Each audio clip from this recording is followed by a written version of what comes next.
A lot of people assume that alcohol is the problem, and it's not.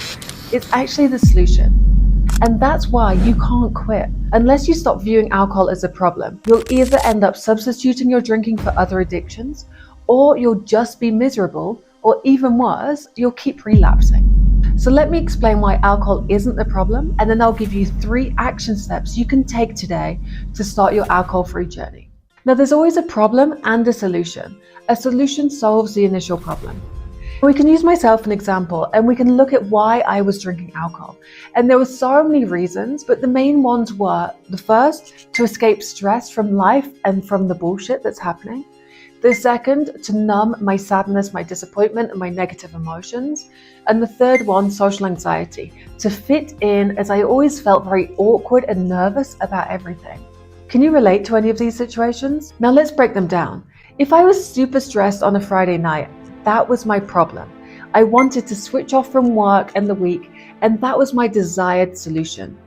So drinking was my way to solve the problem and getting me to that desired state. In the second example, when I felt any negative emotions, sadness, anger, loneliness, I drank to numb those emotions because I didn't want to feel any negative emotion. Alcohol helped me numb the negative emotions. It helped me solve the problem, which were having and experiencing those negative emotions. Now, in the third example, when I was nervous about meeting or networking with new people, I drank to take away the nerves and to give me that Dutch courage. Alcohol helped me solve the problem, which was my anxiety in those situations. Now, can you see how alcohol was actually helping me? It was solving my problems of the stress, the sadness, and not feeling like I fitted in. Now, with every problem, there's a good and a bad solution. And I'm not saying that alcohol is the good solution. It's actually pretty terrible when you take into account all of the negative impacts of just a couple of drinks. However, we can't deny it's still a solution, albeit a poor one. So building upon this idea, when people set out to quit drinking, most of them know that they aren't physically dependent on alcohol, but they don't realize that they're emotionally and/or socially dependent on it. For example, in my case, drinking helped me escape stress and switch off, as well as avoiding those negative emotions. This falls into the category of emotional dependence. Additionally, drinking gave me that Dutch courage to socialize and to network. This is a form of social dependence. Have you ever found yourself stuck in a similar cycle? Most people aren't aware of these emotional and social dependencies. So when they quit drinking, they often find themselves utterly miserable. They don't know how to socialize without alcohol. And then all of a sudden, they have to face a flood of emotions that they don't know how to deal with. And as a result, they either remain miserable or they find it impossible to sustain their sobriety due to the overwhelming challenges they face. In my own journey, I found myself stuck in the cycle too, until I realized that I always drank on a Friday to escape work. I knew I had to find alternative ways to unwind and de-stress. I started going to the gym on Friday nights and attending my favorite dance class.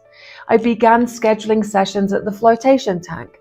And as I incorporated these new activities into my routine, I discovered that I no longer needed alcohol to help me escape life stresses that drinking had once seemed to solve. And so I applied the same approach to managing my negative emotions. I took time to learn effective strategies for processing and regulating my emotions, which gradually increased my emotional resilience. And instead of numbing myself with alcohol, I developed the skills to comfort and to work through my emotions in a constructive way. Similarly, when it came to socializing without alcohol, I focused on cultivating genuine self-confidence in various situations. I practiced social skills, I worked on my communication abilities, and I learned to be comfortable in my own skin. And as my authentic confidence grew, I no longer felt the need to rely on alcohol as a crutch to fake it. I discovered that I could navigate social situations with ease and enjoyment, all while remaining true to myself and to my commitment of being alcohol-free. Now, here are the 3 action points that you can do today to kickstart your alcohol-free journey.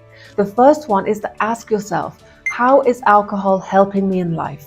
Second, identify the root causes of your drinking. For me, it was the stress, negative emotions, social anxiety, etc. The third one is to find those alternative solutions to address those root causes, such as exercise, flotation tanks, meditation, therapy, whatever it is. So as you've seen through my journey, recognizing alcohol as a solution to the underlying issues was a crucial step to breaking free from the cycle of alcohol. By finding healthier alternatives to coping with stress, managing negative emotions, and building that genuine self-confidence, I've discovered a path to a happier, more fulfilling life. And the benefits of an alcohol-free life are truly remarkable. I have more energy, more clarity, like a renewed sense of purpose. And I encourage you to reflect on your own relationship with alcohol and take action today. Remember that every small step counts and that you have the power to create positive change in your life. I'd love to know in the comments below, how is alcohol helping you in your life right now? And if you're interested on taking an alcohol-free journey, have a look at all of my channel. I've got lots of videos on here, and jump across to my IG and send me a DM. We're building a community of individuals committed to embracing the healthier, more empowering solutions to life's challenges. So there you have it. Thank you so much for watching, and I'll see you next week.